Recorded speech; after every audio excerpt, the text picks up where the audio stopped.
C'est avec un sens élevé de responsabilité, comme ma qualité de coordonnateur de l'unité hydrométéorologique d'Haïti, du ministère de l'Agriculture, des Ressources naturelles et du Développement rural, et de représentant permanent d'Haïti auprès de l'Organisation météorologique mondiale, OMM. Je prends la parole à l'occasion de l'ouverture officielle de la saison cyclonique 2026 afin de vous présenter un aperçu des perspectives météorologiques pour notre région. La saison cyclonique dans le bassin de l'Atlantique Nord, de la Caraïbe, de la mer des Caraïbes et du Golfe du Mexique s'étend officiellement du 1er juin au 30 novembre. Cette période constitue chaque année un défi majeur pour les pays exposés aux phénomènes hydrométéorologiques extrêmes, particulièrement pour Haïti, dont la vulnérabilité est reconnue à l'échelle régionale et internationale. Notre pays demeure confronté à une multitude de risques naturels, notamment les séismes, les inondations, les sécheresses, les glissements de terrain, les tempêtes tropicales et les ouragans. Les risques hydrométéorologiques qui nous préoccupent particulièrement durant cette période sont souvent à l'origine des crises humanitaires, sanitaires, alimentaires et socio-économiques qui affectent durablement la communauté les plus vulnérables. Cette saison correspond à la période la plus favorable à la formation et au développement des systèmes tropicaux, notamment les dépressions tropicales, les tempêtes tropicales et les ouragans. Selon les analyses réalisées par les principaux centres météorologiques mondiaux, les universités spécialisées et les consortiums internationaux de recherche climatique, les prévisions pour la saison 2026 ont été révisées légèrement à la baisse par rapport aux prévisions initiales. Les experts attribuent cette tendance au développement attendu du phénomène El Niño, lequel tend généralement à augmenter le cisaillement vertical du vent dans le bassin atlantique, limitant ainsi la formation et l'intensification des cyclones tropicaux. Toutefois, plusieurs facteurs continuent de retenir l'attention des prévisionnistes, notamment les températures de surface de la mer, toujours supérieures à la moyenne dans certaines zones de l'Atlantique tropicale, ainsi que les alizés relativement faibles. Ainsi, les prévisions saisonnières actuellement disponibles indiquent entre 8 et 14 tempêtes tropicales nommées, entre 3 et 6 ouragans, dont 1 à 3 ouragans majeurs, c'est-à-dire de catégorie 3, 4 et 5 sur l'échelle de Saffir-Simpson. Mesdames et messieurs, il importe de souligner qu'une saison qualifiée de normale ou même de légèrement inférieure à la normale ne signifie nullement une absence de danger pour Haïti. L'histoire récente nous enseigne qu'un seul cyclone traversant ou affectant directement notre territoire peut provoquer des pertes en vie humaines, des déplacements de population, des destructions d'infrastructures, des pertes agricoles importantes, ainsi que des dommages considérables à notre économie. Aujourd'hui, c'est un peu spécial car les cérémonies intérieures revêtent d'autres formes en ayant soin de prononcer des discours, etc. Mais cette année, avec l'approbation du ministre, j'avais prévu d'inviter d'autres membres du gouvernement qui sont très importants par rapport à la préparation, à la réponse et ce que je dis aux réponses fournies à la population. Comment est-ce que la santé se prépare si éventuellement quelque chose arrive? Si on va arriver, qui ça chaque ministère a fait? Donc nous parlons de plan de contingence sectoriel. Et chaque ministère a un plan de contingence sectoriel. Donc refait sur le plan de contingence nationale, qui c'est un document de planification qui fait état de ce que l'État fait en matière de préparation et de réponse à éventuelles situations qui arrivent. Pour cette année, comme nous le faisons chaque année, c'est préparer un document qui cadre les réponses dans tout échelon. D'une part, il y a le plan de contingence nationale, mais d'autre part, il y a le document de stratégie de préparation à la réponse aux éventuelles urgences que nous soumettons chaque année hiérarchie d'État, notamment le ministre de l'Intérieur, le Premier ministre qui recevra le document ça. Et la donne nous fait état de situation, le degré de vulnérabilité du pays, mais aussi le niveau de préparation. Cette année, nous avons pu renforcer la préparation en ayant soin de mobiliser de façon nationale tous les services importants et comme nous voyons là, notamment préparation à la saison cyclonique. Il y a une mobilisation de l'ensemble du système national de gestion des risques et des désastres, les collectivités territoriales, les institutions sectorielles, les partenaires humanitaires qui sont là, les organisations communautaires aussi et les acteurs de la société civile. Et je salue l'engagement de tout un chacun pour vraiment, et dans une démarche de contribuer à la protection de la population. Des capacités opérationnelles renforcées, nous avons progressivement proposé au prépositionnement des matériels d'équipement et de fourniture d'urgence dans plusieurs départements. D'ailleurs, cette semaine encore, avec l'appui du FAES, il y aura une mission dans le Nord, justement, en vue de voir ce que nous avons propositionné, aussi de faire des distributions. Nous avons également renforcé les capacités opérationnelles des centres d'opération d'urgence en région. Les mécanismes de communication et de coordination ont été renforcés avec de nouveaux outils de planification.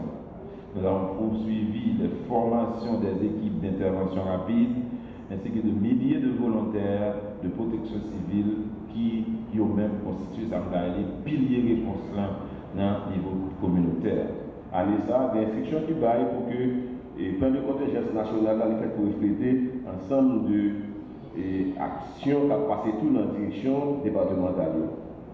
Donc, vous pensez, le ministère de l'Agriculture, lycée, un ministère transversal et à DGPC, côté que quel que soit qu'a fait là en matière de prépositionnement, en matière d'intervention rapide, nous pensons que le ministère de l'Agriculture est d'importance et nous-mêmes en tant que secteur, nous toujours jouer le rôle nous, j'en veux jouer, pour permettre que effectivement, non seulement nous participons dans l'évaluation et nous participons tout dans la réponse.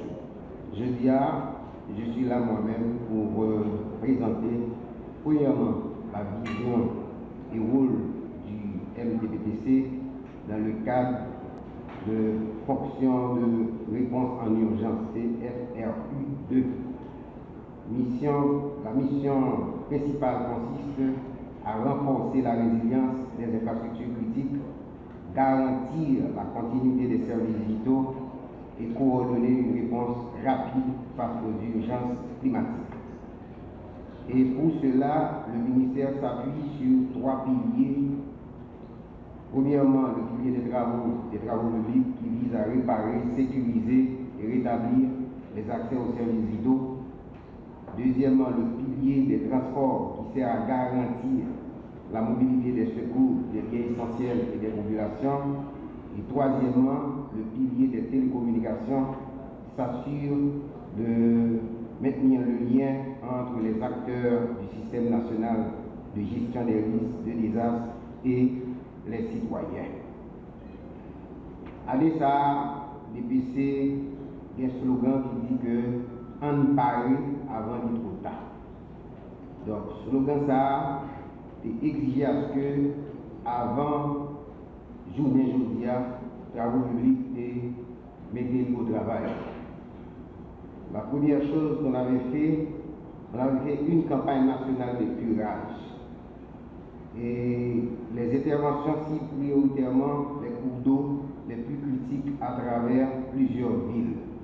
Face à cette situation, franchement, où gens de dégradation dans le bassin des 100 et toute rivière avec la ville presque quitté l'eau, on fait tout ça capable. Mais l'objectif zéro inondation ne pourra pas être atteint cette année. Par contre, nous allons aller prochaine. Nous avons tout sacrifice que nous allons faire, pour mettre nous à bien zéro inondation. Donc, c'est pareil pour nous parler. Et pareil pour nous parler à ces gens, directeurs des PCA, expliquer. Comme matériel logistique, le ministère dispose d'une flotte fonctionnelle d'environ 162 équipements lourds pour mener à bien ces opérations d'urgence. Honnêtement, dans l'esprit pas militaire suffisant pour ça que nous avons besoin de faire. Mais c'est ça mon gagné, c'est ça m'arrive mobiliser et réparer. Parce qu'il y a certains d'entre eux qui sont en panne malheureusement. Et dans le flotte ça, nous avons peut-être plus ou moins, comment dire, nous avons 87 camions, nous avons 17 excavatrices, nous avons 17 rouleaux compacteurs, nous avons 14 graders, 13 bulldozers et 11 loaders, 3 pour 4.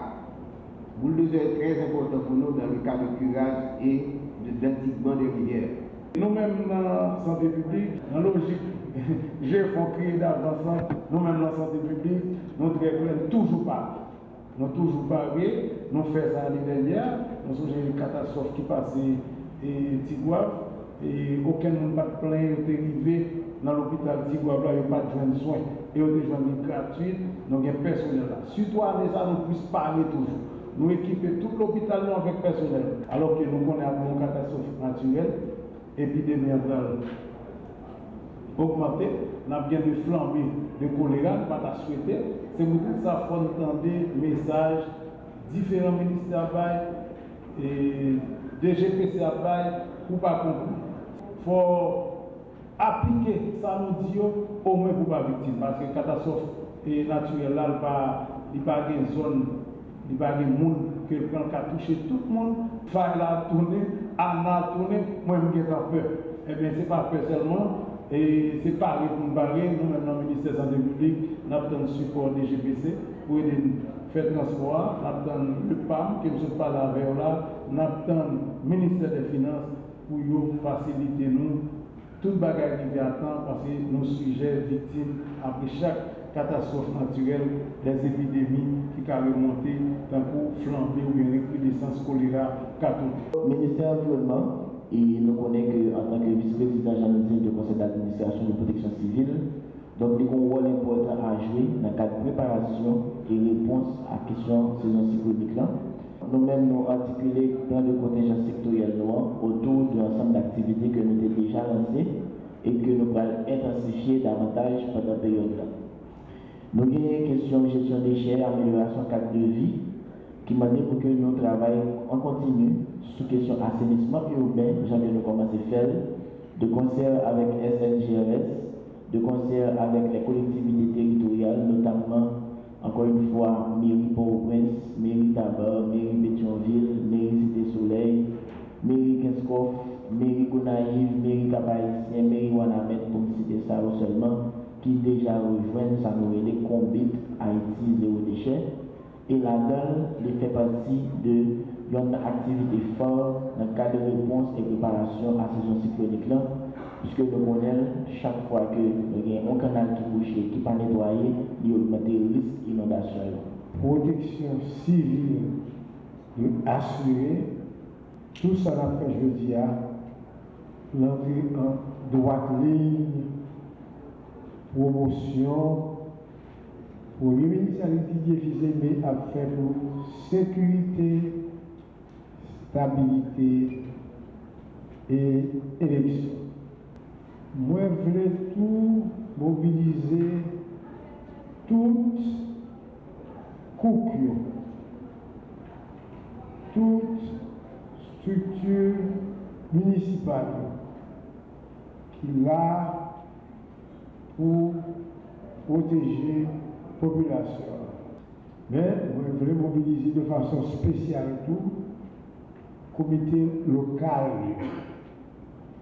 Moi, très sensible à sa directeur général protection civile dit jeudi.